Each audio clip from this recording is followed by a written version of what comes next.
Assalamualaikum warahmatullahi wabarakatuh. Perkenalkan, nama saya Dewi Sukmawati dari Prodi Ekonomi Pembangunan kelas A. Di sini saya akan membahas tentang sistem pembagian harta warisan menurut hukum Islam.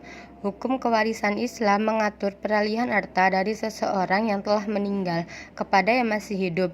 Dalam hal ini, pelaksanaan hukum kewarisan harus kelihatan dalam sistem keluarga yang berlaku dalam masyarakat. Dari seluruh hukum yang berlaku dalam masyarakat, maka hukum perkawinan dan kewarisanlah yang menentukan dan mencerminkan sistem kekeluargaan, dan sekaligus merupakan salah satu bagian dari hukum perdata. Di awal perkembangan dan pertumbuhan Islam, Nabi Muhammad adalah idola yang ideal yang menyelesaikan masalah hukum kewarisan, karena beliau menduduki posisi paling istimewa. Beliau berfungsi menafsirkan dan menjelaskan hukum berdasarkan wahyu yang turun pada beliau. Kemudian beliau berwenang pula membuat hukum kewarisan di luar dari wahyu. Abu Bakar sebagai khalifah pertama sekaligus ulama pernah memutuskan bahwa semua harta peninggalan diwarisi oleh nenek dari ibu, meskipun ia bersama nenek dari ayah. Demikian pula Umar bin Khattab. Khalifah kedua pada awalnya hanya memberikan saham kepada ahli waris, suami, ibu, dan dua saudara laki-laki seibu, tanpa memberikan warisan kepada saudara laki-laki sekandung. Pertimbangan Umar adalah ketiga jenis ahli waris mendapat warisan dari sisi harta yang ditentukan dalam Al-Quran. Selanjutnya ada sistem pembagian harta warisan menurut para tokoh. Menurut Hazairin, dapat dikatakan bahwa Hazairin berupaya memanfaatkan hasil ilmu kontemporer atau antropologi ketika mengemukakan hukum-hukum fikih atau kewarisan. Beliau pertama-tama mengumpulkan semua ayat yang dianggap berhubungan dengan kewarisan dan menyusun menjadi satu kesatuan yang saling menerangkan. Dalam upaya penafsiran ini, beliau menjadikan konsep-konsep atau hasil penelitian ilmu antropologi sebagai batu ujian atau kerangka acunya.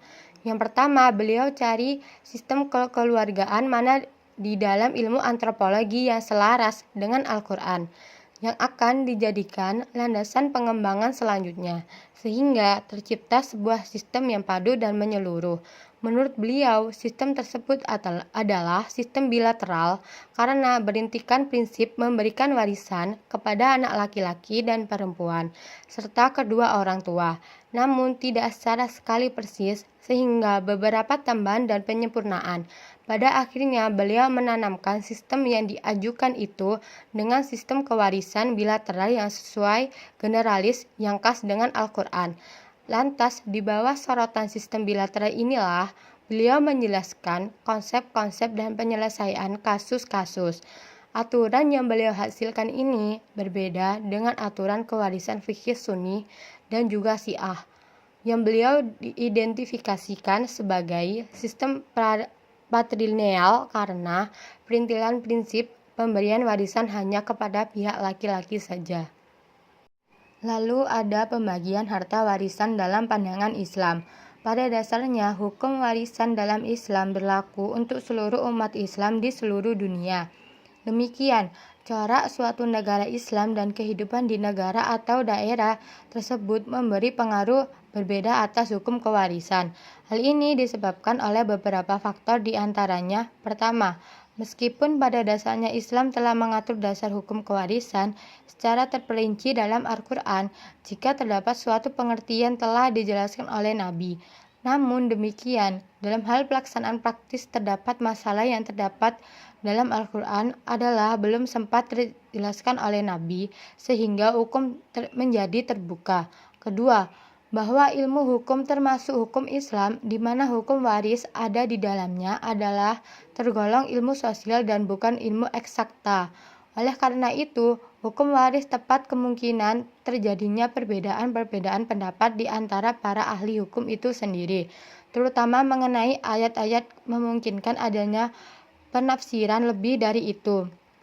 Berikut ini adalah sistem yang dipergunakan dalam kewarisan perdata. Yang pertama, pewaris adalah orang yang meninggal dunia yang meninggalkan harta kekayaan.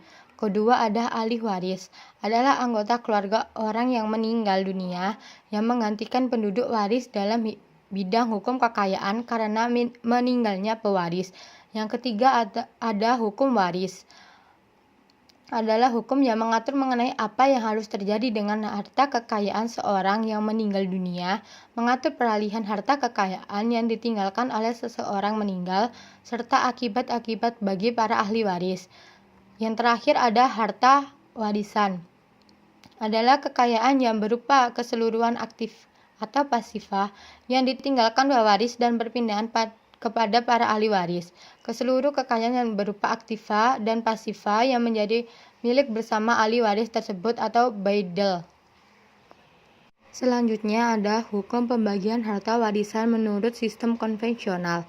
Konvensional yang berarti mengatur peninggalan harta seseorang yang telah meninggal dunia, diberikan kepada yang berhak menerima seperti keluarga.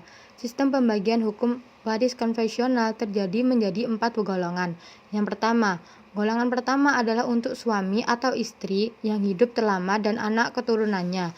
Yang kedua, golongan kedua diperuntukkan untuk orang tua dan saudara sekandung jika si pewaris tidak mempunyai keturunan.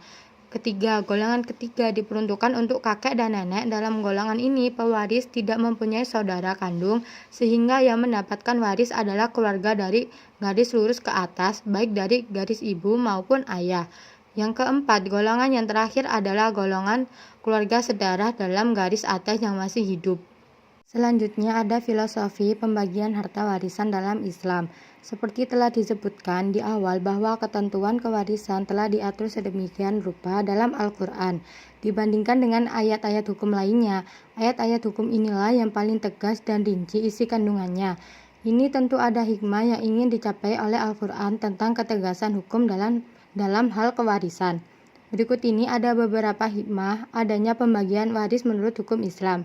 Yang pertama, mengurangi kemiskinan dalam kehidupan berkeluarga.